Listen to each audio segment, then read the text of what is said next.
നമസ്കാരം. നമ്മളൊരു വലിയ വിഷയത്തെക്കുറിച്ചാണ് സംസാരിക്കാൻ പോകുന്നത്. നോവലിൻ്റെ മാറുന്ന മുഖങ്ങൾ. നോവൽ അങ്ങനെ മാറണോ അല്ലെങ്കിൽ മാറാതെ അതേപടി നിൽക്കണോ എന്നുള്ളതാണ് ചോദ്യം. ആദ്യം നമ്മുടെ മുമ്പിൽ വരുന്ന ചോദ്യം അതാണ്, ഈ മാറ്റം ആവശ്യമാണോ എന്നുള്ളത്. പക്ഷെ പലരും പറയുന്നത് മാറ്റം ആവശ്യമില്ല. ഇപ്പം പല സാധനങ്ങളും മാറാതെ നിലനിൽക്കുന്നുണ്ട്.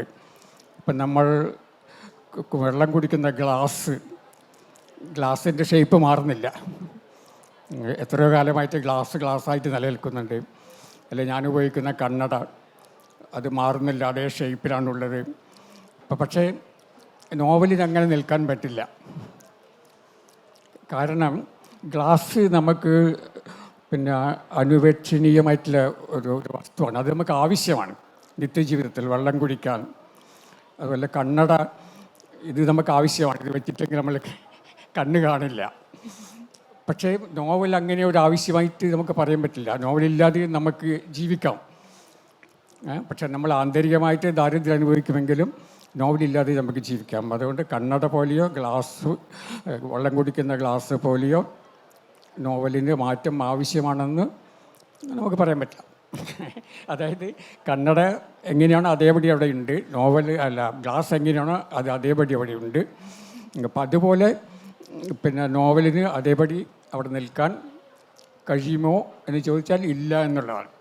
നോവൽ മാറിക്കൊണ്ടിരിക്കണം, ഇല്ലെങ്കിൽ ആളുകൾ വായിക്കില്ല എന്നുള്ളതാണ്. അപ്പോൾ എപ്പോഴും നമ്മുടെ ഏത് കാലത്തും നമ്മുടെ നോവൽ മാറിക്കൊണ്ടിരുന്നു. ഇപ്പം നമ്മൾ പിറകോട്ട് പോയി കഴിഞ്ഞാൽ ഇപ്പോൾ തകഴിയുടെ കാലത്ത് ഇപ്പോൾ രണ്ടിടം കഴിയും അതൊക്കെ എഴുതിയ കാലമുണ്ടല്ലോ. ആ കാലത്ത് അത് വലിയ മാറ്റമാണ് കൊണ്ടുവന്നത് ആ നോവൽ. അതിനു മുമ്പ് നമ്മുടെ നോവൽ ഒരു വരേണ്യ ഭാഷയിലുള്ളതായിരുന്നു. അതിനെ തകർത്തുകൊണ്ട് സാധാരണക്കാരായ മനുഷ്യരുടെ ഭാഷ നോവലിൽ കൊണ്ടുവന്ന് അങ്ങനെ വലിയ മാറ്റം ഉണ്ടാക്കി. അപ്പോൾ അങ്ങനെ എല്ലാ കാലത്തും മാറ്റങ്ങൾ ഉണ്ടാക്കിയിട്ടുണ്ട്. മറ്റൊന്ന്, നമ്മൾ ഈ മാറ്റം കൊണ്ടുവരാനുള്ളൊരു ബാധ്യത നോവലിസ്റ്റിനുണ്ട്. കാരണം നോവലിസ്റ്റ് എപ്പോഴും ഈ അശരണരായിട്ടുള്ള ആളുകളുടെ, പ്രാന്തവൽക്കരിക്കപ്പെട്ട ആളുകളുടെ ശബ്ദം കേൾക്കാൻ വിധിക്കപ്പെട്ടിട്ടുള്ള ആളാണ്. അതുകൊണ്ട് നോവലിസ്റ്റുകൾ എപ്പോഴും അവരുടെ അടുത്തേക്ക് ഓടിച്ചെല്ലും. എവിടെ ദുഃഖമുണ്ടോ അവിടേക്ക് ഓടിച്ചെല്ലും. അപ്പം ആ ദുഃഖത്തെ ഒരു പുതിയ ഭാഷയിൽ ആവിഷ്കരിക്കുക, അതാണ് നമ്മൾ ചെയ്യേണ്ടത്. പഴയ ഭാഷയിൽ ആവിഷ്കരിച്ചാൽ ആരും വായിക്കില്ല. അപ്പോൾ പറഞ്ഞു വരുന്നത് ഇതാണ്, മാറ്റം ആവശ്യമാണ്. പക്ഷേ എന്തു തരത്തിലുള്ള മാറ്റം എന്നാണ് ചോദ്യം. മറ്റൊരു ചോദ്യം, ഒരു ചോദ്യത്തിന് നമ്മൾ ഉത്തരം കണ്ടെത്തുമ്പോൾ ആ ഉത്തരത്തിൽ നിന്ന് കൂടുതൽ ചോദ്യങ്ങളുണ്ടാകും. മാറ്റം വേണം, ശരി, പക്ഷേ എന്ത് തരത്തിലുള്ള മാറ്റങ്ങൾ? നോവലിൻ്റെ ഘടനയിലാണോ മാറ്റം വേണ്ടത്, അല്ലെങ്കിൽ നോവലിൻ്റെ ഉള്ളടക്കത്തിലാണോ മാറ്റം വേണ്ടത്? ഇതൊക്കെയാണ് നമ്മൾ ചർച്ച ചെയ്യേണ്ടത്.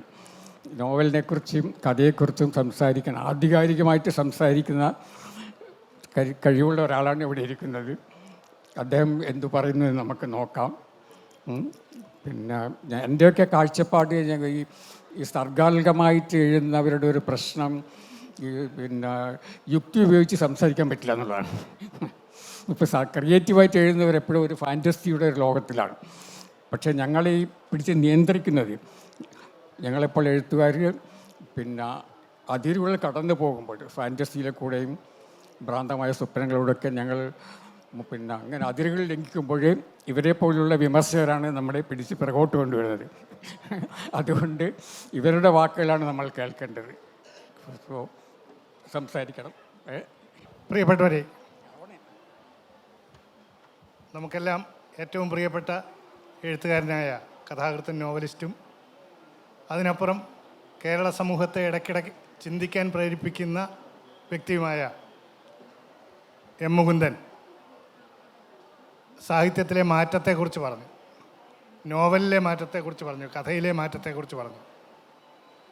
വാസ്തവത്തിൽ കഴിഞ്ഞ ഒരു 60 കൊല്ലമായി, 1964 ആ കാലഘട്ടത്തിലാണ് അദ്ദേഹത്തിൻ്റെ ആദ്യത്തെ കഥകളൊക്കെ പുറത്തു വരുന്നത്. ഈ ഒരു 6 പതിറ്റാണ്ടായിട്ട് നിരന്തരം മാറിക്കൊണ്ടിരിക്കുന്ന മലയാളത്തിലെ ഏറ്റവും പ്രധാനപ്പെട്ട എഴുത്തുകാരൻ എം മുകുന്ദനാണ്. അപ്പോൾ അദ്ദേഹം പറഞ്ഞ കാര്യം വാസ്തവത്തിൽ അദ്ദേഹത്തിൻ്റെ സ്വന്തം അനുഭവത്തിൽ നിന്ന് പറഞ്ഞതാണ് എന്ന് നമുക്ക് ഊഹിക്കാം. അദ്ദേഹം അങ്ങനെയൊന്നും ഭാവിക്കുന്നില്ലെങ്കിൽ പോലും. അതുപോലെ അദ്ദേഹം ഒരു സർഗാത്മക എഴുത്തുകാരനാണ് എന്ന് പറഞ്ഞതോടൊപ്പം നമ്മളൊരു കാര്യം കൂടി മനസ്സിലാക്കണം. ഈ കഴിഞ്ഞ 60 കൊല്ലത്തിനിടയിൽ മലയാള സാഹിത്യത്തിലുണ്ടായ പുതുചലനങ്ങളെയൊക്കെ അദ്ദേഹം നിരീക്ഷിക്കുകയും കാലാകാലങ്ങളിൽ അഭിപ്രായം പറയുകയും ആദ്യഘട്ടത്തിലാണെങ്കിൽ താത്വികമായിട്ട് തന്നെ അതിനെ വിശദീകരിക്കുകയും ചെയ്ത ആളാണ്. 70കളുടെ തുടക്കത്തിൽ എന്താണ് ആധുനികത എന്നൊരു ഒരുവിധം സൈദ്ധാന്തികം എന്ന് പറയാവുന്ന, പൂർണ്ണമായിട്ട് സൈദ്ധാന്തികം എന്ന് പറയാൻ പറ്റില്ല, എഴുത്തുകാരൻ്റെ അനുഭവത്തിൻ്റെ അടിസ്ഥാനത്തിൽ എഴുതിയതാണത്. അന്ന് ആധുനികതാ പ്രസ്ഥാനം സജീവമായി വന്നപ്പോൾ അതിൻ്റെ പൊരുൾ എന്താണ് എന്ന് നമ്മുടെ വായനക്കാർക്ക് വ്യക്തമാക്കി കൊടുക്കുന്ന ഒരു വിമർശനമെന്ന് പറയുന്നില്ല, ഒരു കാര്യങ്ങൾ സൈദ്ധാന്തികമായിട്ടും ആശയപരമായിട്ടും വിശദീകരിക്കുന്ന ഒരു പുസ്തകം എഴുതിയ ആളാണ് മൂന്തേട്ടൻ. അദ്ദേഹത്തിൻ്റെ കൃതികൾ ഏതെടുത്ത് പരിശോധിച്ചാലും ഒന്ന് മറ്റൊന്നു പോലെ ആവില്ല. അത് 2 തരത്തിലാണ് ആ മാറ്റങ്ങൾ വരുന്നത്. ഒന്ന്, അതിൻ്റെ പ്രമേയങ്ങൾ നിരന്തരം മാറിക്കൊണ്ടിരിക്കുന്നു. കേരള സമൂഹം ആലോചിക്കുന്നതിന് മുമ്പ് തന്നെ പല വിഷയങ്ങളും ലോകത്താകെ വരാൻ പോകുന്ന മാറ്റങ്ങളെ അദ്ദേഹം വളരെ നേരത്തെ തന്നെ ഒരുതരം പ്രവചന ദൃഷ്ടിയോടുകൂടി കാണുന്നുണ്ട്. ഇപ്പോൾ ഒരു ഉദാഹരണം പറഞ്ഞാൽ നൃത്തം എന്ന് പറയുന്ന നോവൽ നമ്മുടെ ഇൻ്റർനെറ്റൊക്കെ വരുന്നതിൻ്റെ വളരെ വളരെ തുടക്കത്തിൽ, കേരളത്തിലൊക്കെ തീരെ പരിചിതമാകാതിരുന്ന ഒരു കാലഘട്ടത്തിൽ ആ ലോകത്തെ അതുണ്ടാക്കുന്ന നൈതിക പ്രശ്നങ്ങളെക്കുറിച്ച് അദ്ദേഹം എഴുതിയിരുന്നു. അതുപോലെ ഒരു ദലിത് യുവതിയുടെ കഥനകഥ 90കളിൽ എഴുതുമ്പോൾ ദലിത് ഇഷ്യൂസ് ഒന്നും ഇത്രയും സജീവമായിട്ട് നമ്മുടെ സാഹിത്യത്തിൻ്റെ മുഖ്യധാരയിൽ, കേരളത്തിലെ മലയാള സാഹിത്യത്തിൻ്റെ മുഖ്യധാരയിലേക്ക് വന്നിട്ടില്ല. അപ്പോൾ അങ്ങനെ ഓരോരോ കാര്യങ്ങൾ നോക്കിയാലും പ്രമേയപരമായിട്ട് നിരന്തരം അദ്ദേഹം മാറിക്കൊണ്ടിരിക്കുന്നു. പുലയപ്പാട്ടായാലും അങ്ങനെയുള്ള ഓരോ കൃതിയായാലും. അതുപോലെ അദ്ദേഹത്തിൻ്റെ ഏറ്റവും രാഷ്ട്രീയ സൂക്ഷ്മതയുള്ള ഒരു കൃതി, അതാണ് ഒരു കുട്ടി ഇവിടെ വന്ന് അദ്ദേഹത്തെക്കുറിച്ച് കൊണ്ട് ഫോട്ടോഗ്രാഫി ചെയ്യിച്ചത്, ഡൽഹി ഗാഥകൾ. ഇന്ത്യൻ രാഷ്ട്രീയത്തെ ഇത്ര സൂക്ഷ്മവും നിശ്ചിതവുമായി ചിത്രീകരിച്ച മറ്റ് അധികം കൃതികൾ മലയാളത്തിലുണ്ട് എന്നെനിക്ക് തോന്നുന്നില്ല. അപ്പോൾ അങ്ങനെയുള്ള കാര്യങ്ങളൊക്കെ ഒരു പ്രവചന ദൃഷ്ടിയോടുകൂടി എഴുതാൻ കഴിഞ്ഞ ഒരാളാണ്. അതൊരു വഴിക്ക്. മറ്റൊരു വഴിക്ക് നമ്മുടെ നോവലിൻ്റെയും കഥയുടെയും ഫോമിൻ്റെ കാര്യത്തിൽ, രൂപത്തിൻ്റെ കാര്യത്തിൽ അത്ഭുതകരമായ പരിവർത്തനങ്ങളാണ് അദ്ദേഹം ഉണ്ടാക്കിയത്. ഏറ്റവും പുതിയ ഉദാഹരണം, നിങ്ങൾ സാധാരണ പരമ്പരാഗതമായ കഥ എഴുത്തും കഥ പറച്ചിലിന് എൻ്റെ കഥ പറയാം, അവൻ്റെ കഥ പറയാം. നിൻ്റെ കഥ എനിക്ക് പറയാൻ പാടാണ്. കാരണം നിൻ്റെ ഉള്ളിൽ എനിക്ക് കയറാൻ പ്രയാസമാണ്. അവൻ്റെ കഥ എനിക്ക് നോക്കി നിന്ന് കണ്ടിട്ട് പറയാം. എൻ്റെ കഥ എനിക്ക് നേരിട്ട് എൻ്റെ ഹൃദയം ആവിഷ്കരിച്ചുകൊണ്ട് പറയാം. പക്ഷേ നീ നീ നീ എന്ന് പറഞ്ഞ് ഒരു കൃതി എഴുതുക എന്ന് പറഞ്ഞാൽ അത് എല്ലാ കാലത്തും എഴുത്തുകാരുടെ ഒരു വലിയ വെല്ലുവിളിയാണ്. ആ വെല്ലുവിളി ഒരു വലിയ പുസ്തകത്തിലൂടെ അതിൻ്റെ ഉള്ളടക്കത്തിലേക്ക് വരുമ്പോൾ വേറെ വിഷയങ്ങളൊക്കെയാണ്. പക്ഷേ അങ്ങനെ ശില്പപരമായ നിരന്തരമായ പുതുമകൾ ആവിഷ്കരിക്കുന്ന ഒരാളാണ്. അപ്പോൾ എനിക്കറിയാം നിങ്ങളെല്ലാം കാത്തിരിക്കുന്നത് എന്നെ കേൾക്കാനല്ല, മൂന്തേട്ടനെ കേൾക്കാനാണെന്ന്. അതുകൊണ്ട് അദ്ദേഹം ഒരു ലോഹിത്തിന് എന്നോട് സംസാരിക്കാൻ പറഞ്ഞതാണ്. അദ്ദേഹത്തെ നിങ്ങൾക്ക് പാകത്തിലൊന്ന് മുന്നോട്ട് വഴി നടത്താൻ ഇടയ്ക്കിടയ്ക്കൊന്ന് പ്രേരിപ്പിച്ചു കൊടുക്കുക എന്ന് പറയുന്ന വളരെ ലഘുവായ ഒരു ധർമ്മം മാത്രമേ എനിക്കിവിടെ അനുഷ്ഠിക്കാനുള്ളൂ. അതുകൊണ്ട് സ്വയം ഈ മാറ്റത്തെ, ഞാൻ ഈ സൂചിപ്പിച്ച മാറ്റങ്ങളെയൊക്കെ എങ്ങനെയാണ് അതിനൊന്നും പ്രത്യേകിച്ച് പ്രചോദനങ്ങളോ പ്രത്യേകിച്ച് മാതൃകകളോ ഒന്നും തൊട്ട് മുമ്പിലില്ല. എങ്ങനെയാണ് ഇങ്ങനെ നിരന്തരം മാറാൻ കഴിഞ്ഞുകൊണ്ടിരുന്നത്, അതൊന്ന് പറഞ്ഞാൽ നമ്മുടെ കേൾവിക്കാർക്ക്, വായനക്കാർക്ക് സന്തോഷകരമായിരിക്കുമെന്ന് തോന്നുന്നു. അത് പലപ്പോഴും അങ്ങനെ സംഭവിക്കുന്നതാണ്, ബോധപൂർവം അല്ലാതെ സംഭവിക്കുന്നതാണ്. ചിലപ്പോൾ അത് ബോധപൂർവമായിരിക്കും. അതുകൊണ്ട് 2 വിധത്തിലാണ് ഇത് സംഭവിക്കുന്നത്. പക്ഷെ ഞാൻ എപ്പോഴും പുതുമ ഇഷ്ടപ്പെടുന്ന ഒരാളാണ്. എനിക്ക് ഒരു നിർബന്ധമുണ്ട്, ഞാൻ എന്നെ തന്നെ അനുകരിക്കരുതെന്ന്. അത് പിന്നെ ഒരു നോവലിൻ്റെ പ്രമേയമായാലും അതിൻ്റെ ഭാഷയായാലും ഞാൻ എന്നെ ഒരിക്കലും അനുകരിക്കാൻ പാടില്ല. അപ്പം അങ്ങനെയാണ് പലരും ചെയ്യുക. നമ്മളൊരു നോവൽ വലിയ വിജയമായി കഴിഞ്ഞാൽ പിന്നെ ആ നോവലിനെ തന്നെ അനുകരിക്കാൻ നോവലിസ്റ്റ് ശ്രമിക്കും.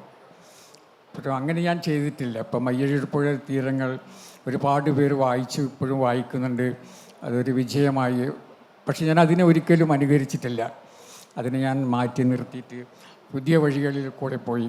അങ്ങനെയാണ് വഴിയഴിപ്പുഴ തീരങ്ങൾക്ക് ശേഷം വരുന്ന ദൈവത്തിൻ്റെ വികൃതികളിൽ കുറച്ചുകൂടി നമ്മൾ അതൊരു മാജിക് റിയലിസം എന്ന് പറയാൻ പറ്റില്ല, എങ്കിൽ അതിൻ്റേതായിട്ടുള്ള ചില ധാരകൾ അതിലുണ്ട്.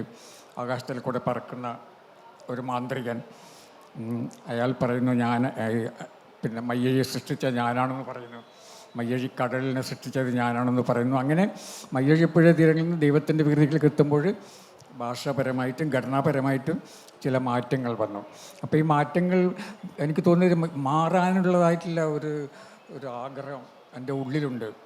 അപ്പം അതിൻ്റെ ഫലമായിട്ട് പലപ്പോഴും ഞാൻ അറിയാതെ മാറിക്കൊണ്ടിരിക്കുകയാണ്. ഇപ്പം നിങ്ങൾ എന്ന് പറഞ്ഞ നോവൽ അങ്ങനെ തന്നെയാണ്. അത് ഞാൻ എഴുതിയപ്പോഴേ നിങ്ങൾ എന്നങ്ങ് എഴുതി, അങ്ങനെയാണോ തുടങ്ങുന്നത്? സാധാരണ നമ്മൾ നോവൽ എഴുതുമ്പോൾ അയാൾ അല്ലെങ്കിൽ അവൾ അല്ലെങ്കിൽ ഒരു പേരാണ്. ഞാനതിൻ്റെ ആദ്യ വാചകം തുടങ്ങുന്നത് നിങ്ങൾ എന്ന് പറഞ്ഞുകൊണ്ടിരിക്കും. അതങ്ങനെ സംഭവിച്ചു. പക്ഷെ അങ്ങനെ സംഭവിക്കാനുള്ള കാരണങ്ങൾ ഞാനൊരു മാറ്റം ആഗ്രഹിക്കുന്നുണ്ട് എന്നുള്ളതുകൊണ്ടാണ്. എൻ്റെ മനസ്സിൻ്റെ ഉള്ളിൽ ഒരു മാറ്റം ആഗ്രഹിക്കുന്നുണ്ട് എന്നുള്ളത് കൊണ്ടാണ് അങ്ങനെ സംഭവിക്കുന്നത്. പക്ഷെ മാറ്റങ്ങൾ ആവശ്യമാണ്. അതേ സമയത്ത് തന്നെ നമ്മൾ ശ്രദ്ധിക്കേണ്ടത്, എല്ലാ നോവലിസ്റ്റുകളും എഴുത്തുകാരെ ശ്രദ്ധിക്കേണ്ടത് മാറ്റത്തിന് വേണ്ടിയുള്ള മാറ്റമായിരിക്കരുത്. പിന്നെ മാത്രമല്ല, മാറ്റം എന്നുള്ളത് നോവലിൻ്റെ ഘടനാപരമായിട്ടുള്ള മാറ്റങ്ങൾ മാത്രമാകരുത്. ഏതൊരു നോവലിൻ്റെ ഉള്ളിൽ ഒരു വൈകാരികത ഉണ്ടാകണം. എഴുത്തുകാരന് മറ്റുള്ളവർക്ക് നൽകാനായിട്ട് എന്തെങ്കിലും ഒന്നും ഉണ്ടാകണം. അപ്പം യൂറോപ്പിലൊക്കെ സംഭവിച്ച ഒരു കാര്യമുണ്ട്. നമ്മുടെ 60കളിലൊക്കെ അവിടെ വെറും ഈ നോവലിൻ്റെ രൂപം പരിഷ്കരിക്കാൻ വേണ്ടിയിട്ട് അവർ ശ്രമം നടത്തിയിരുന്നു. അവരതിന് ആൻറ്റി നോവൽ എന്ന് വിളിച്ചു. അതായത് മറ്റുള്ളവർ എഴുതുന്നതിന് വിരുദ്ധമായിട്ടുള്ള, നമ്മളിപ്പം സാധാരണ എല്ലാവരും എഴുതുന്ന ആ നോവലിൻ്റെ നോവലിൻ്റെ ഘടനാപരമായിട്ടും അതിൻ്റെ ഘടനയോട് കലഹിക്കുക, എന്നിട്ട് അതിൽ നിന്ന് വിരുദ്ധമായിട്ടുള്ള ഒരു നോവൽ, അങ്ങനെ ഒരു ശൈലി അവർ കൊണ്ടുവന്നിരുന്നു ആൻറ്റി നോവൽ. പക്ഷെ അത് തിരസ്കരിക്കപ്പെടുകയാണ് ചെയ്തത്. കാരണം അതിൽ രൂപപരമായ വലിയ പരിഷ്കാരങ്ങൾ ഉണ്ടായിരുന്നു, പക്ഷെ അതിൻ്റെ ഉള്ളിൽ ജീവിതം ഉണ്ടായിരുന്നില്ല എന്നുള്ളതാണ്. അപ്പം മാറ്റങ്ങൾ കൊണ്ടുവരുമ്പോൾ ഭാഷയിലും അതിൻ്റെ രൂപത്തിൽ മാറ്റങ്ങൾ കൊണ്ടുവരുമ്പോഴും അതിൻ്റെ ഉള്ളിൽ സമൂഹം ഉണ്ടായിരിക്കണം, സമൂഹത്തിൻ്റെ ആദികൾ ഉണ്ടായിരിക്കണം, അല്ലെങ്കിൽ മനുഷ്യനുണ്ടായിരിക്കണം, മനുഷ്യൻ്റെ വേദനകൾ ഉണ്ടായിരിക്കണം. അങ്ങനെയുള്ള മാറ്റങ്ങളാണ് നമ്മൾ കൊണ്ടുവരേണ്ടത്. മനുഷ്യൻ്റെ വേദനകളും ആശങ്കകളും സ്വപ്നങ്ങളും ഒക്കെ ആവിഷ്കരിക്കുന്ന ഒരു നോവൽ, അതിന് ഒരു പുതിയൊരു രൂപം, പുതിയൊരു ആവിഷ്കാരം കൊണ്ടുവരിക. അതാണ് എന്നെ സംബന്ധിച്ചോളം നമുക്ക് ഏതൊരു എഴുത്തുകാരും ചെയ്യാൻ കഴിയുന്ന ഒരു കാര്യം. ആ ഒരു വഴിയിൽ കൂടിയാണ് ഞാൻ ഇതുവരെ പോയിട്ടുള്ളത്. രൂപപരമായിട്ടുള്ള എന്തൊക്കെ പരിഷ്കാരങ്ങളുണ്ടെങ്കിലും അതിൻ്റെ ഉള്ളിൽ സമൂഹമുണ്ടായിരുന്നു, അല്ലെങ്കിൽ മനുഷ്യനുണ്ടായിരുന്നു, മനുഷ്യൻ്റെ ആശങ്കകളുണ്ടായിരുന്നു. അതിപ്പം നിങ്ങൾ എന്ന് പറഞ്ഞാൽ അത് നോവലിലുണ്ട്. നിങ്ങൾ എന്ന് പറഞ്ഞ നോവലിൽ അതിൽ ദയാവധമാണ് അതിൻ്റെ പ്രമേയം. ദയാവധം നമ്മൾ വേണ്ട വിധത്തിൽ ചർച്ച ചെയ്യപ്പെട്ടിട്ടില്ല. അത് ലോകത്തിൽ പല രാജ്യങ്ങളിലും ദയാവധം അംഗീകരിക്കപ്പെട്ടിട്ടുണ്ട്. പക്ഷേ നമ്മുടെ നാട്ടിലത് അംഗീകരിക്കപ്പെട്ടിട്ടില്ല. എത്രയോ മനുഷ്യർ ഒരുപാട് ജീവിതകാലം മുഴുവനും കിടപ്പിലായി നരകിച്ച് മരിച്ചിട്ടുണ്ട്. അപ്പം അങ്ങനെയുള്ള മനുഷ്യർക്ക് മോചനം നൽകാൻ വേണ്ടി ദയാവധം നടപ്പിലാക്കാൻ വേണ്ടിയുള്ള ഒരു മുറവിളിയാണ് ആ നോവൽ. നിങ്ങളെന്നുള്ള ആ ഒരു ആവിഷ്കാരം അതിൻ്റെ ഘടനാപരമായിട്ടുള്ള കാര്യമാണ്. പക്ഷെ അതിൻ്റെ ഉള്ളിൽ ഇങ്ങനെയൊരു കാര്യമുണ്ട്. നരയിക്കുന്ന മനുഷ്യരുടെ വേദന കൊണ്ട് നരയിക്കുന്ന, രോഗം വന്ന് നരയിക്കുന്ന മനുഷ്യർക്ക് മോചനം നൽകാനായിക്കൊണ്ട് ദയാവധം കൊണ്ടുവരണം എന്നുള്ളത്. പക്ഷേ അതിൽ രസകരമായിട്ടുള്ള കാര്യം, ഞാൻ നോവൽ എഴുതുമ്പോൾ ഇന്ത്യയിൽ ദയാവധം നടപ്പിലായിട്ടില്ല. പക്ഷേ നോവൽ 5ാമത്തെ പതിപ്പിലെത്തിയപ്പോഴേക്ക് നരേന്ദ്രമോദി, നമ്മുടെ പ്രധാനമന്ത്രി, പറഞ്ഞു ദയാവധം ഇനി നമ്മുടെ നാട്ടിൽ അനുവദിച്ചിരിക്കുന്നു എന്നുള്ളത്. അതിലെനിക്ക് വലിയ സന്തോഷമുണ്ട്. എൻ്റെ നോവൽ മോദിജി വായിച്ചിട്ടില്ല തീർച്ചയാണ്. പക്ഷേ അതിൽ പറയുന്ന കാര്യം നടപ്പിലാക്കിയാൽ സന്തോഷം. അതുപോലെ തന്നെ മുകുന്ദൻ്റെ രചനകളുടെ ഒരു പൊതു സ്വഭാവം, അത് ആനുകാലികമായ വായനകൾക്ക് ഒരുപാട് സാധ്യതകൾ തരുന്നതാണ്. ഇപ്പോൾ തന്നെ അദ്ദേഹം എഴുതുന്ന പല കൃതികളും സമകാലികമായ പല വിഷയങ്ങളെയും സ്പർശിക്കുന്നു. അത് അച്യുതാനന്ദനെ സ്പർശിക്കും, അത് പിണറായിയെ സ്പർശിക്കും, ചിലപ്പോൾ അനുകൂലമായിട്ട് സ്പർശിക്കും, ചിലപ്പോൾ പ്രതികൂലമായിട്ട് സ്പർശിക്കും. അങ്ങനെ പലതിനെയും സ്പർശിക്കുന്നുണ്ട്. നമ്മുടെ ചുറ്റുമുള്ള യാഥാർത്ഥ്യങ്ങളെ കണ്ടും കേട്ടും അതിനോട് പ്രതികരിച്ചും പോകുന്ന ഒരു രീതിയാണ് അദ്ദേഹത്തിൻ്റെ രചനകളിലുള്ളത്. അതേസമയത്ത് അദ്ദേഹം എഴുതി തുടങ്ങിയ കാലഘട്ടത്തിൽ മലയാളത്തിൽ മോഡേണിസം വളരെ ശക്തമായിരുന്ന കാലത്ത് അതിൻ്റെ ഒരു പ്രധാനപ്പെട്ട ആവിഷ്കർത്താവ്, മോഡേണിസത്തിൻ്റെതായ ആശയാവലികൾ ഫിക്ഷൻ രൂപത്തിൽ അവതരിപ്പിക്കുന്ന പ്രധാനപ്പെട്ട ഒരു എഴുത്തുകാരനായിട്ടായിരുന്നു മുകുന്ദൻ്റെ ഒരു സാന്നിധ്യം മലയാളത്തിൽ അംഗീകരിക്കപ്പെട്ടത്. പക്ഷേ ആ കൃതികൾ പലതും ഇന്ന് വായിച്ചു നോക്കുമ്പോൾ വളരെ വ്യത്യസ്തമായ കാര്യങ്ങൾ അന്ന് അദ്ദേഹം പറഞ്ഞിട്ടുണ്ട്. ഒരു ചെറിയ ഉദാഹരണം മാത്രം ഞാൻ പറയാം. ഞാൻ ഹൈസ്കൂളിൽ പഠിച്ചിരുന്ന കാലത്ത് ആണ് മലയാള നാട് വാരികയുടെ ഒരു വിശേഷാൽ പ്രതി കാണാനിടയായത്. അന്ന് വായിച്ച ഒരു ഓർമ്മയാണ്. അതിലായിരുന്നു മുണ്ടനം ചെയ്യപ്പെട്ട ജീവിതം എന്ന ചെറുകഥ അച്ചടിച്ചു വന്നത്. 70-ലോ 71-ലോ ആണ്. അത് ഒരു ഉന്നത ഉദ്യോഗസ്ഥൻ, ഒരു വലിയ പദവിയിലുള്ള ഒരു ഉദ്യോഗസ്ഥൻ തൻ്റെ ഓഫീസിലിരിക്കുമ്പോൾ രാവിലെ ഒരു ഒരു പണ്ഡിറ്റ്ജി വന്ന് അദ്ദേഹത്തെ ആ ഓഫീസിൽ നിന്ന് വിളിച്ചിറക്കി ഒരു തലയൊക്കെ മുണ്ടനം ചെയ്ത് ഒരു കഴുതപ്പുറത്ത് കയറ്റി ആ നഗരം മുഴുവൻ, ചൂടുള്ള ആ ഒരു വേനൽക്കാലത്ത് ആ നഗരം മുഴുവൻ ചുറ്റിക്കും. അതോടൊപ്പം പഴത്തൊലി, ചീമുട്ട ഇതൊക്കെ എറിഞ്ഞ് അയാളെ അപമാനിക്കും. ഇതെല്ലാം കഴിഞ്ഞ് കുറേ ദൂരം ആദ്യത്തെ കുറച്ച് ഭാഗത്ത് ഈ പണ്ഡിറ്റ്ജി വായിച്ചുകൊണ്ടിരിക്കുന്നത് ഭഗവത്ഗീതയാണ്. കുറച്ച് കഴിയുമ്പോൾ അദ്ദേഹം ചായയൊക്കെ പലഹാരമൊക്കെ കഴിച്ചിട്ട് ഈ നമ്മുടെ കഥാപുരുഷന് ഒന്നും കൊടുക്കത്തില്ല. അയാൾ ഇത്തിരി വെള്ളം കുടിക്കാൻ വേണ്ടി പാടുപെട്ടിരിക്കുക. അതേസമയം പണ്ഡിറ്റ്ജി പിന്നീട് ആഹാരമൊക്കെ കഴിച്ച് കഴിഞ്ഞ് വായിക്കുന്നത് ഖുറാനാണ്. ഇങ്ങനെയുള്ള ഒരു കഥാപാത്രം. ആ കഥാപാത്രം ഈ യുവാവിനെ, അയാൾ വളരെ സംസ്കാര സമ്പന്നനാണ്, സംഗീതത്തിൽ താല്പര്യമുള്ള ആളാണ്, ചിത്രകലയിൽ താല്പര്യമുള്ള ആളാണ്. അങ്ങനെയൊക്കെയുള്ള ആളിനെ ഇങ്ങനെ പീഡിപ്പിക്കുകയാണ്. എന്താണ് ഈ പീഡനത്തിൻ്റെ പിന്നിലെ രഹസ്യം എന്നുള്ളത് അയാൾക്ക് മനസ്സിലാകുന്നില്ല. അന്നത്തെ നിലയിൽ ജീവിതത്തിൻ്റെ അയുക്തികതയെക്കുറിച്ചുള്ള ഒരാഖ്യാനമെന്നാണ് അതിനെ നമ്മൾ അന്ന് വ്യാഖ്യാനിക്കുകയും വിശദീകരിക്കുകയും ചെയ്തത്. അതേസമയം ആ കഥയുടെ അവസാനത്തിലൊരു ചോദ്യമുണ്ട്. ആ ചോദ്യത്തിലേക്കോ അതിൽ പ്രധാനപ്പെട്ട ഒരു ഉപാധിയായിട്ട് സ്വീകരിച്ച ഈ ഭഗവത്ഗീതയോ ഖുറാനെ കുറിച്ചോ ഒന്നും അക്കാലത്ത് ആരും ചർച്ച ചെയ്തില്ല. ഇത് അസ്തിത്വത്തിൻ്റെ പ്രശ്നമാണ്, സമൂഹത്താൽ വേട്ടയാടപ്പെടുന്ന മനുഷ്യൻ്റെ പ്രശ്നമാണ് എന്നുള്ള രീതിയിലുള്ള ഒരു കാഴ്ചപ്പാടായിരുന്നു ഉണ്ടായിരുന്നത്. പക്ഷേ ഇന്നിപ്പോൾ അത് വായിക്കുമ്പോൾ അത് എങ്ങനെയാണ് നമ്മുടെ മതാധിപത്യം വളർന്നുകൊണ്ടിരിക്കുന്ന ഒരു സമൂഹത്തിൽ സ്വതന്ത്ര ചിന്തയുമായിട്ട് ജീവിക്കുന്ന ഒരു മനുഷ്യനെ പീഡിപ്പിക്കുന്നത് എന്നുള്ളതിൻ്റെ ഒരു ചിത്രമാണ്. എന്ന് മാത്രമല്ല, അവസാനം പണ്ഡിറ്റ്ജി അയാളോടൊരു ചോദ്യം ചോദിക്കുകയാണ്. നീ കഴിഞ്ഞ ഞായറാഴ്ച ഇവിടെ വന്ന ഒരു യാചകന് വെള്ളം കൊടുത്തില്ലേ? അപ്പോൾ പറഞ്ഞു കൊടുത്തു. വളരെ വേനൽക്കാലമാണ്, ദാഹിച്ച് വലഞ്ഞു വന്ന ഒരാൾക്ക് കുറച്ച് വെള്ളം എടുത്തു കൊടുത്തു. അപ്പോൾ പണ്ഡിറ്റ്ജി ചോദിക്കുന്ന ഒരു ചോദ്യമുണ്ട്, ദാഹിക്കുന്നവന് വെള്ളം കൊടുക്കാൻ നീ ആരാണ്? നമ്മുടെ കാലഘട്ടത്തിലെ ഏറ്റവും വലിയ ചോദ്യം അതാണ്. ദാഹിക്കുന്നവന് വെള്ളം കൊടുക്കുന്നത് അത് നിങ്ങളാരും അത് ചെയ്യണ്ട, അത് ഞാൻ ചെയ്തോളാം. പല വിഭാഗങ്ങളും ഇങ്ങനെ പറയുന്നുണ്ട്, അത് ഞങ്ങൾ ചെയ്തോളാം. ജനം എന്ന് പറയുന്നത് ഞങ്ങളുടേതാണ്, ജനം എന്ന് പറയുന്നത് ഞങ്ങളുടേതാണ്. മതത്തിൻ്റെയും പാർട്ടിയുടെയും ഒക്കെ അടിസ്ഥാനത്തിൽ ഇത്തരത്തിൽ സമൂഹത്തെ വിഭജിച്ചുകൊണ്ട് അതിൻ്റെ മേൽ ആധിപത്യം സ്ഥാപിക്കുന്ന ശക്തികൾക്കെതിരെയുള്ള വലിയൊരു രാഷ്ട്രീയ ആവിഷ്കാരമായിട്ടാണ് ഇന്ന് ആ കഥയെ നമുക്ക് വായിക്കാൻ കഴിയുന്നത്. അങ്ങനെ നിരന്തരമായിട്ട് സ്വയം മാറുകയും നമ്മുടെ കാലഘട്ടത്തിനനുസരിച്ച് വരുന്ന പല മാറ്റങ്ങളെയും പ്രവചന ശക്തിയോടുകൂടി അവതരിപ്പിക്കുകയും ചെയ്ത ഒരാളാണ് എം മുകുന്ദൻ. അതിനെക്കുറിച്ച് അന്ന് അങ്ങനെ വല്ലതും സങ്കല്പിച്ചിരുന്നോ, അതോ അറിയാതെ ഇങ്ങനെ വായിക്കപ്പെട്ടു പോവുകയാണോ? അല്ല, അത് ആ കാലത്തായിരുന്നു, ആ കഥ എഴുതുന്ന കാലത്തായിരുന്നു ഡൽഹിയിൽ ഇങ്ങനെ മാറ്റങ്ങൾ സംഭവിക്കുന്നത്. അതായത് പിന്നെ അവിടുത്തെ ഡൽഹിക്കാരുടെ ജീവിതത്തിൽ ഒരു പ്രത്യശാസ്ത്ര ബലമില്ല. ഇപ്പം നമ്മുടെ നാട്ടിലുള്ള പോലെയുള്ള ഒരു ബലമില്ല. അവിടെ കൂടുതലും മതം അല്ലെങ്കിൽ ജാതി, ഈ രണ്ട് കാര്യങ്ങളാണ്. അപ്പം കൂടുതൽ ഡൽഹിയിൽ സമൂഹം മതാത്മകമായി മാറുന്ന ഒരു കാലമായിരുന്നു അത്, ആ കഥയായിരുന്ന കാലത്ത്. അതുകൊണ്ടാണ് ഞാനതങ്ങനെ ആവിഷ്കരിച്ചത്. അപ്പോൾ പിന്നെ പറയാനുള്ളത്, ഇപ്പം നമ്മൾ പിന്നെ ഈ സ്വയം നവീകരിക്കുന്നതിനെ കുറിച്ചല്ലേ പറഞ്ഞത്. അപ്പോൾ ഒരു നോവലിൻ്റെ അതുകൂടി പറയാം. എന്നിട്ട് ഇപ്പം നോവലിൻ്റെ ഭാഷ അല്ലെങ്കിൽ രൂപം നവീകരിക്കുക എന്നുള്ളത് എളുപ്പമാണ് കേട്ടോ. അത് നമുക്ക് പുതിയൊരു ഭാഷ ഉണ്ടാക്കാനും അല്ലെങ്കിൽ ഒരു പുതിയ ഘടന ഉണ്ടാക്കാനും എളുപ്പമാണ്. പക്ഷേ നോവലിൻ്റെ ഉള്ളടക്കം, അതിൻ്റെ ഭാവം, പ്രമേയം, അതിനെ നവീകരിക്കാനാണ് ബുദ്ധിമുട്ട്. അപ്പം അത് പിന്നെ ചിലർ പറയുന്നത്, ഇപ്പം 3 വർഷം മുമ്പ് നൊബേൽ പ്രൈസ് കിട്ടിയ ആനി എർണോ എന്ന് പറഞ്ഞ എഴുത്തുകാരിയുണ്ട്. അപ്പോൾ അവരടുത്ത് ചെന്നിട്ട് ഒരു യുവ എഴുത്തുകാരി എഴുതി തുടങ്ങുന്ന എഴുത്തുകാരി ചോദിച്ചു, എനിക്ക് എന്തെങ്കിലും ഉപദേശം തരാനുണ്ടോയെന്ന്.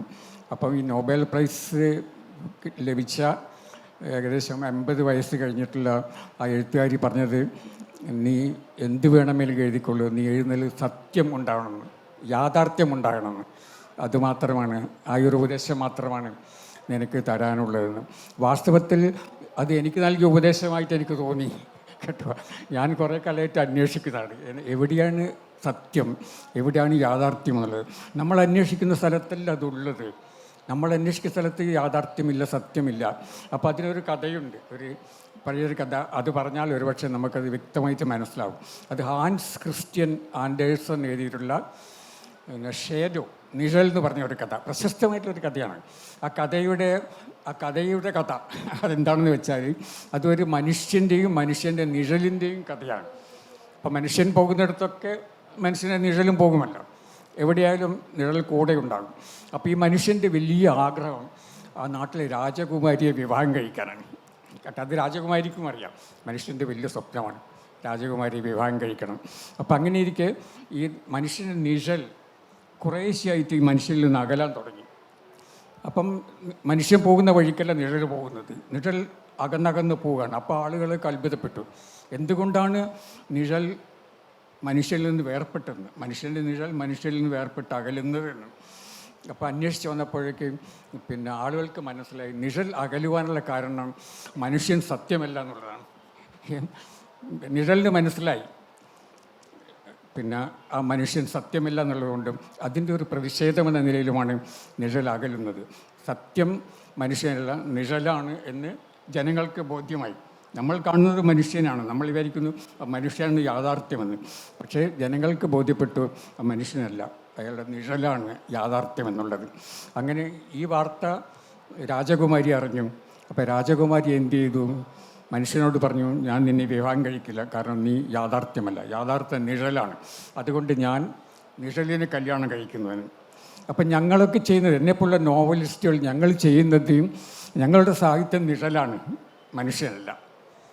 നമ്മൾ കാണുന്ന മനുഷ്യരല്ല ഒരു നോവലിസ്റ്റിൻ്റെ മനുഷ്യൻ. നോവലിസ്റ്റ് കാണുന്ന ഇത് മനുഷ്യൻ്റെ നിഴലാണ്, അതിലാണ് യാഥാർത്ഥ്യമുള്ളത്. അപ്പം മനുഷ്യൻ്റെ നിഴലിലാണ് നമ്മൾ സാഹിത്യം നോവലിനെ അന്വേഷിക്കേണ്ടത്, മനുഷ്യനല്ല. ഈ ഒരു കാഴ്ചപ്പാടാണ് ഇപ്പോഴെനിക്ക്. അതായത് നമ്മൾ കാണുന്ന മനുഷ്യരിലല്ല സത്യമുള്ളത്, ആ മനുഷ്യൻ്റെ നിഴലിലാണ്. ആ നിഴലാണ് നോവൽ, മാറുന്ന നോവൽ. മാറാത്ത സാഹിത്യത്തിലും ഈ സത്യമാണുള്ളത്. എല്ലാ രചനകളും, കല എപ്പോഴും ജീവിതത്തിൻ്റെ സത്യത്തെ തേടിക്കൊണ്ടിരിക്കുകയാണ്. അത് 1000 എഴുത്തുകാരുണ്ടെങ്കിൽ 1000 രീതിയിലാണ് അവർ സത്യത്തെ ആവിഷ്കരിക്കുന്നത്. ലക്ഷക്കണക്കിന് വായനക്കാർ ലക്ഷക്കണക്കായ സത്യത്തെയാണ് ഈ 1000 പേരെഴുതിയ കൃതികളിൽ നിന്ന് വായിച്ചുൾക്കൊള്ളുന്നത്. അപ്പോൾ അത് ഒരു അടിസ്ഥാനപരമായ ഒരു യാഥാർത്ഥ്യമാണ്. നമ്മുടെ സമകാലികമായ സാഹിത്യത്തിൽ, നമ്മുടെ സമകാലികമായ കഥയിലും നോവലിലുമൊക്കെ ഈ മാറ്റത്തെ എങ്ങനെ വരുന്നു എന്നുള്ളത് കൂടി നമ്മളിവിടെ നിരീക്ഷിക്കണ്ടേ. എൻ്റെ ഒരു തോന്നൽ, പുതിയ പ്രമേയങ്ങളിലേക്ക്, പുതിയ ജീവിതാവസ്ഥകളിലേക്ക്, പുതിയ അന്തരീക്ഷത്തിലേക്ക്, പുതിയ സ്ഥലങ്ങളിലേക്ക്, അങ്ങനെ ഒരുപാട് പുതിയ ഇതുവരെ കണ്ടെത്താൻ കഴിയാത്ത ഇടങ്ങളിലേക്കും മനുഷ്യരിലേക്കും ജീവിതങ്ങളിലേക്കും ഒക്കെ നമ്മുടെ നോവലും കഥയും ഒക്കെ അതിവേഗം വളരെ ധീരമായിട്ട് പോകുന്നുണ്ട്. പക്ഷേ അതനുസരിച്ച് ആ മൂന്തേട്ടൻ ചെയ്തതുപോലെയുള്ള ഒരു ശില്പപരമായ പുതുമയോ ഇതിനോടുകൂടി യോജിപ്പിച്ചെടുക്കുന്ന കാര്യത്തിൽ പലരും ശ്രമിക്കുന്നുണ്ട്, ഭാഗികമായിട്ട് വിജയിക്കുന്നുണ്ട്. എന്നാൽ അതുകൂടി രണ്ടും കൂടി ഒരുമിച്ച് ചേർത്തെടുത്ത് അതിൻ്റെ ഒരു സമഗ്രത സൃഷ്ടിക്കാൻ വേണ്ടത്ര കഴിയുന്നുണ്ടോ എന്നെനിക്കൊരു സംശയമുണ്ട്. അല്ല, നമുക്ക് വളരെ നല്ല നോവലുകൾ അടുത്ത കാലത്ത് ഇറങ്ങിയിട്ടുണ്ട്. ഞാനതിങ്ങനെ പലതും വായിച്ച് അത്ഭുതപ്പെട്ടിട്ടുണ്ട്. ഇപ്പം നമ്മുടെ പിന്നെ അംബികാസുധൻ മാങ്ങാടിൻ്റെ അലോഹൽ എന്നുള്ള നോവല്, അല്ലെങ്കിൽ ഇപ്പോഴും ഷാജികുമാറിൻ്റെ മനുഷ്യവംശം, ഇങ്ങനെയുള്ള കുറേ നല്ല നോവലുകൾ പുറത്തിറങ്ങിയിട്ടുണ്ട്. ബട്ട് ഈ നോവലുകളൊക്കെ നമ്മുടെ പഴയ കാലത്തെ കഥയാണ് പറയുന്നത്. നമുക്കറിയാത്തൊരു ലോകം, നമ്മുടെ പൂർവികർ സംസാരിച്ചിരുന്ന ലോകം, അവർ സംസാരിച്ച ഭാഷ. ഇപ്പോൾ അംബികാസുധൻ്റെ നോവലിലെ ഭാഷ തെയ്യങ്ങൾ സംസാരിക്കുന്ന ഭാഷയാണ്, തെയ്യങ്ങളുടെ തോറ്റങ്ങളാണ്. അപ്പോൾ അങ്ങനെ ഒരുപാട് മാറ്റങ്ങൾ നമ്മുടെ ഭാഷയിൽ കൊണ്ടുവരുന്നുണ്ട്. ഇപ്പം നമ്മൾ മറന്നുപോയ പല ആചാരങ്ങൾ, പിന്നെ അതൊക്കെ ഇവർ ഇപ്പോൾ ഈ പുതിയ എഴുത്തുകാർ തിരിച്ചു പിടിക്കുന്നുണ്ട്. അതിലപ്പം ഈ 2 നോവലുകൾ എനിക്ക് വളരെയധികം ഇഷ്ടപ്പെട്ടാണ്. അതുപോലെ തന്നെ പിന്നെ ഇതേ രീതിയിൽ തന്നെ എഴുതുന്ന മറ്റു പലരും നമുക്കുണ്ട്. പിന്നെ അടുത്ത കാലത്തായിട്ട് ഒരുപാട് ഇപ്പം വിനോയ് തോമസ് ഇവരൊക്കെ ഉണ്ടല്ലോ, വളരെ നന്നായിട്ട് ഇതുപോലെ ഒരു ലോകത്തെ ആവിഷ്കരിക്കുന്നുണ്ട്, വളരെ പ്രാദേശികമായിട്ടുള്ള ഒരു ലോകത്തെ. പക്ഷേ എനിക്ക് തോന്നുന്നത് അത് മാത്രം പോരാ എന്നുള്ളതാണ്. അവിടെയാണ് നമ്മൾ പോയിന്റിലേക്ക് വരുന്നത്. നമുക്ക് സമകാലീന ജീവിതം കൊണ്ടുവരണം. പ്രത്യേകിച്ചിട്ട് ഇപ്പോഴത്തെ അവസ്ഥയിൽ പിന്നെ ഈ യുവാക്കൾ യുവതികളുണ്ടല്ലോ, അവർ വയനയിൽ നിന്ന് അകന്നു പോകുന്നുണ്ടെന്ന് നമ്മൾ പറയുന്നുണ്ട്. അത് എത്രമാത്രം സത്യമാണെന്ന് നമുക്കറിയില്ല. അപ്പം അതിനുള്ള ഒരു കാരണം അവരെ വായനയിലേക്ക് കൊണ്ടുവരണമെങ്കിൽ പിന്നെ നമ്മൾ അവരുടെ കഥ പറയണം.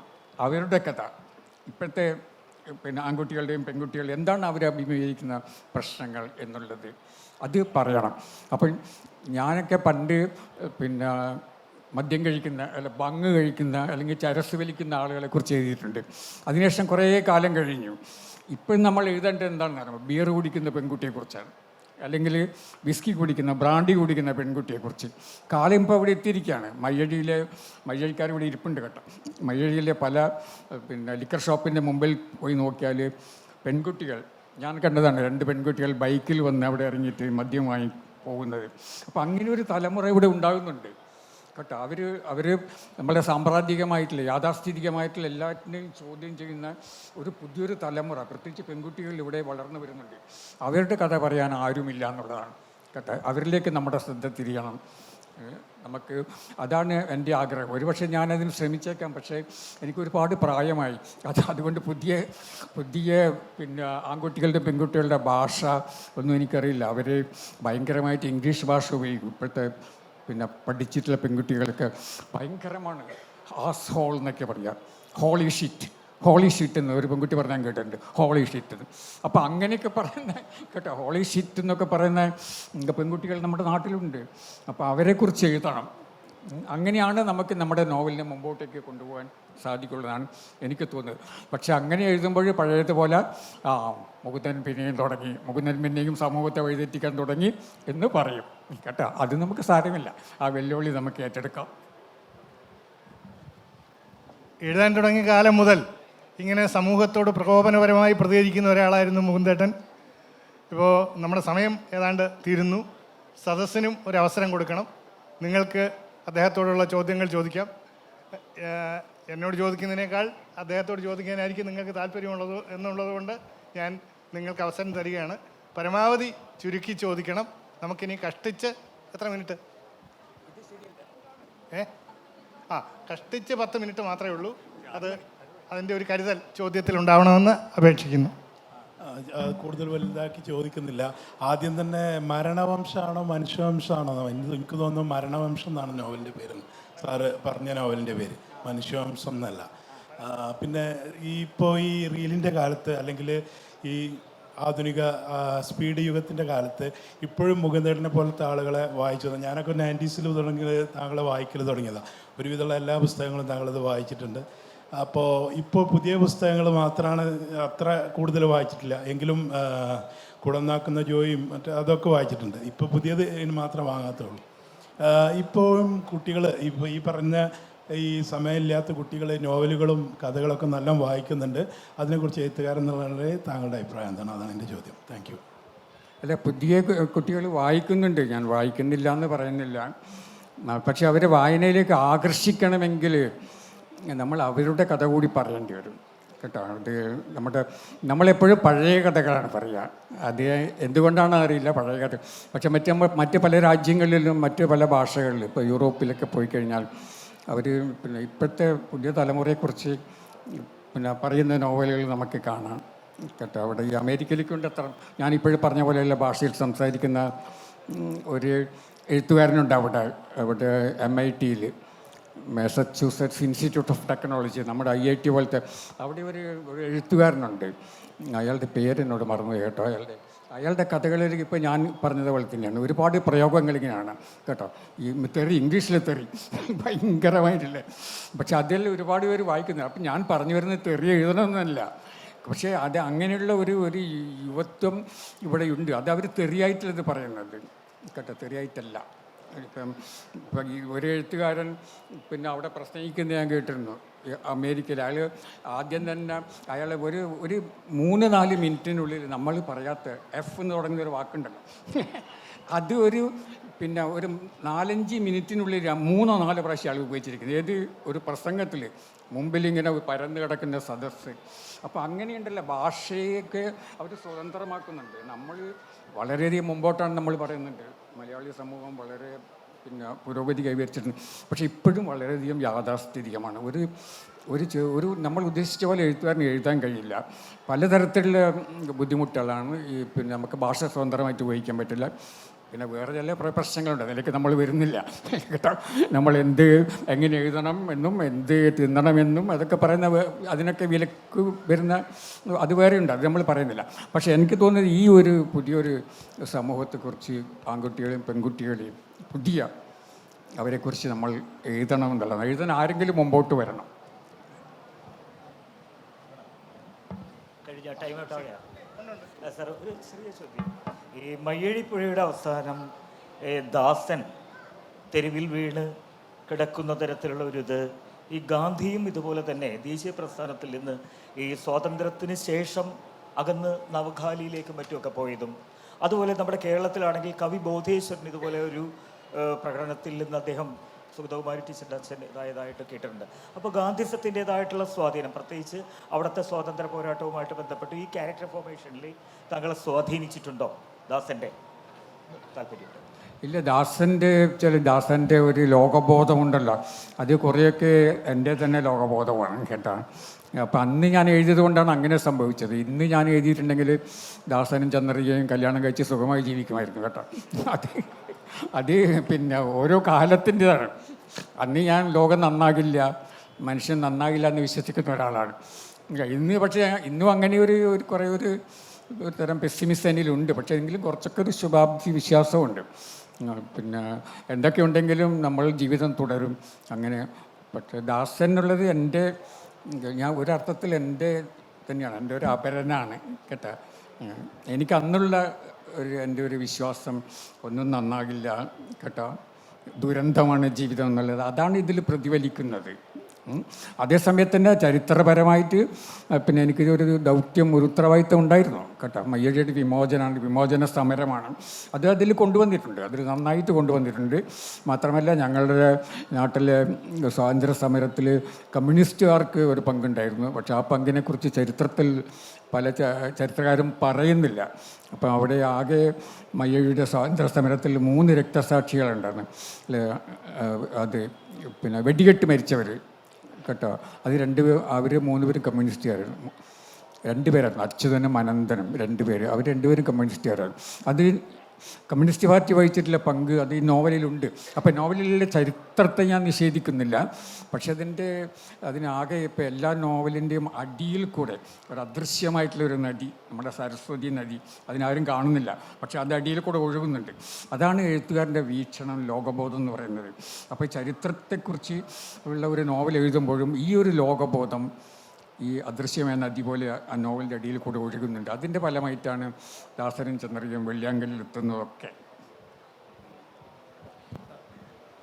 അവസാനമായിട്ട് ഒരു ചോദ്യം കൂടെ ചോദിക്കാം. പുതുക്കപ്പെടുന്ന നോവലുകളും വേണമെന്ന് അങ്ങേപ്പോലുള്ള എഴുത്തുകാർ ആഗ്രഹിക്കുമ്പോൾ എൻ്റെ ചോദ്യം ഇതാണ്: നിർമ്മിത ബുദ്ധിയുടെ വരവോടുകൂടി ഒരു എഴുത്തുകാരനും എഴുത്തുകൾക്കും ഒരു വെല്ലുവിളിയാണോ ഉണ്ടാകുന്നത്, അതോ പുത്തൻ വാതായനങ്ങൾ തുറന്നു തരികയാണോ ചെയ്യുന്നത്?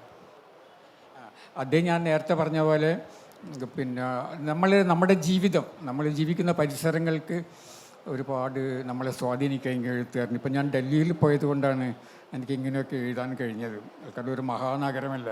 അപ്പം ഞാൻ മയ്യഴിയിലാണ് ജീവിച്ചിരുന്നെങ്കിൽ എനിക്ക് ഇങ്ങനെയൊന്നും എഴുതാൻ കഴിയില്ല കേട്ടോ. അതിപ്പോൾ നമ്മുടെ ജീവിത പരിസരങ്ങൾ, നമ്മൾ എവിടെ ജീവിക്കുന്നു എന്നുള്ളതാണ്, അത് വളരെ പ്രധാനമാണ്.